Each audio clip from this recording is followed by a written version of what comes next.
Welcome to Deep End. My name doesn't matter. Let's dive in. So I want to talk to you about two people today, Constantine and Eusebius. Constantine was the emperor who made Christianity legal in 313 at the Edict of Milan. That's 313 at the Edict of Milan.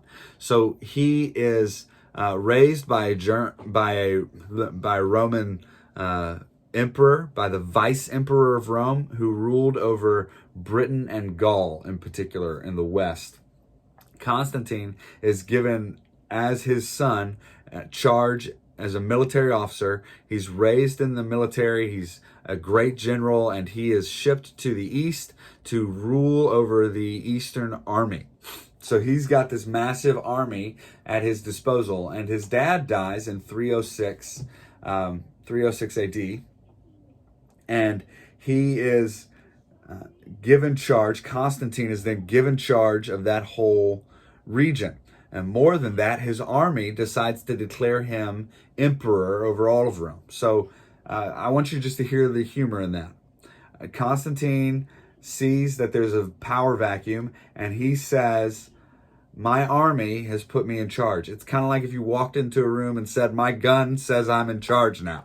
So he takes over, and he begins to take over the headship of Rome as Caesar of Rome, and goes to war with Maxentius, the other great large general who was ruling an army in another area. So he goes to war with him, and in somewhere around 310, 312, he is going to battle with Maxentius, and he has this dream, or he has this prayer moment where he walks outside and he prays to the heavens. He turns to the sky and says, whichever God is real, whoever would give me victory over this battle, show yourself, so that I would be able to see you and worship you. And so he sees the big Chi Rho, which is an X with a line and a circle on top. He sees the symbol of Christianity in the sky, and he says, this must be the God. And then he wins the battle, and after winning the battle, he almost immediately goes to Milan, meets with the other leading emperor and their council, and they establish legality for Christianity. They say Christianity is now legal. It's a state-sponsored thing. So in this victory, he claims rulership over all of Rome, and that Christianity is now legal. Constantine claims he's a Christian, and therefore the emperor is a Christian, so Christianity is now the state-sponsored religion. Now, whether or not his conversion was true is suspect. No one really knows.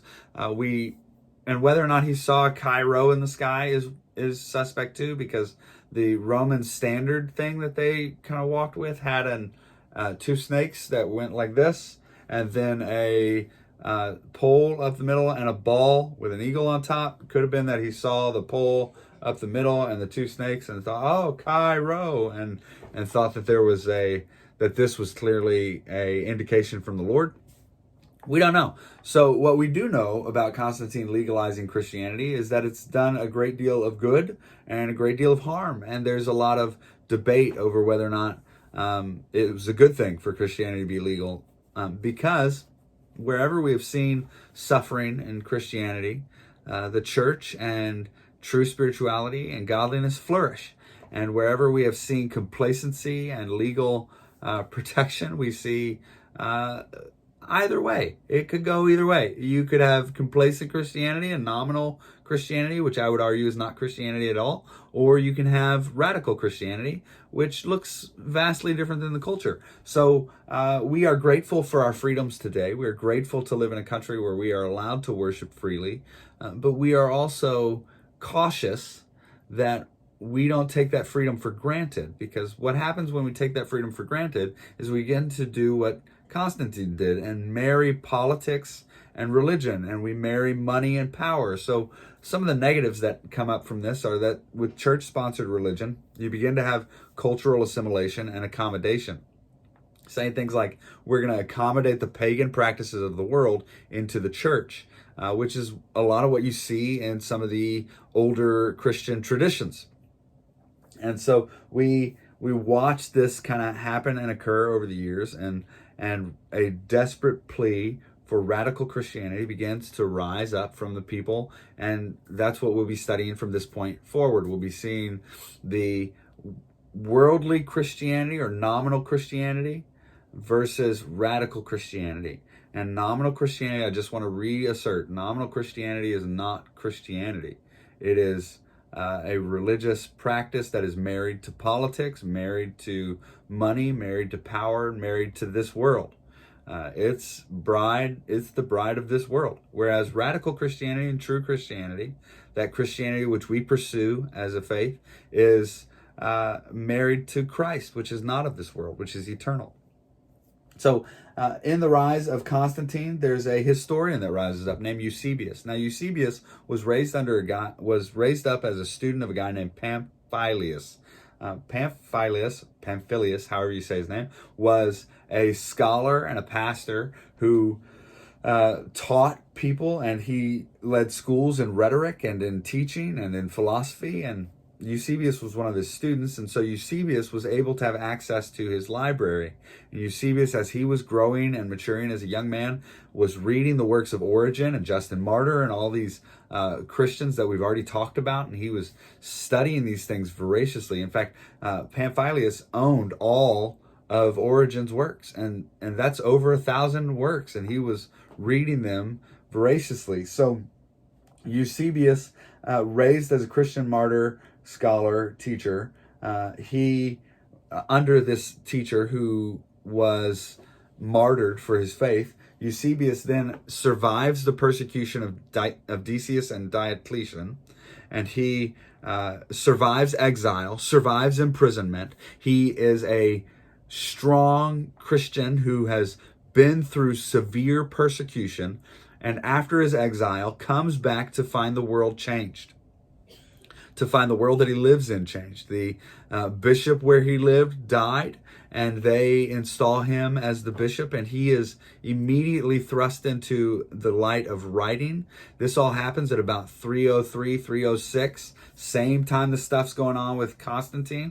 Constantine becomes or makes Christianity legal in 313, and immediately Eusebius is launched into the political world because Constantine likes him, because Eusebius wrote some nice stuff about him. Doesn't that sound an awful lot like our political leaders now? You write some nice stuff, all of a sudden you're on their staff.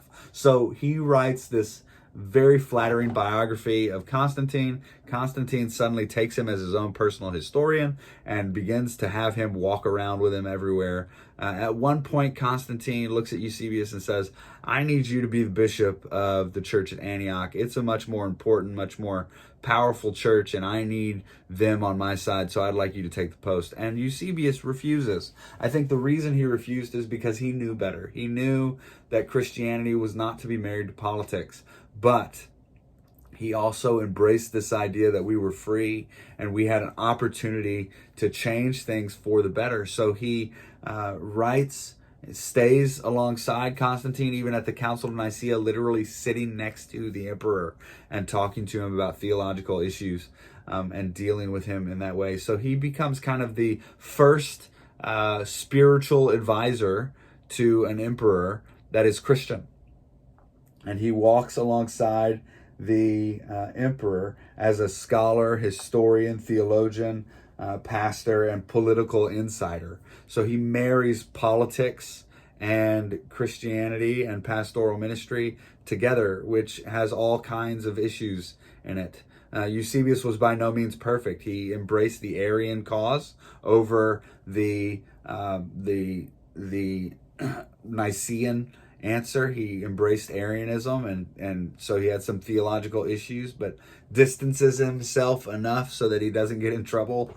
And he stood against Athanasius, which was a mistake, because Athanasius is amazing, and we're going to talk about him next time. So what do you do with Christianity when it's legal? Eusebius and Constantine give us a puzzling picture. We are left with the question of, is this good? Is this a good thing?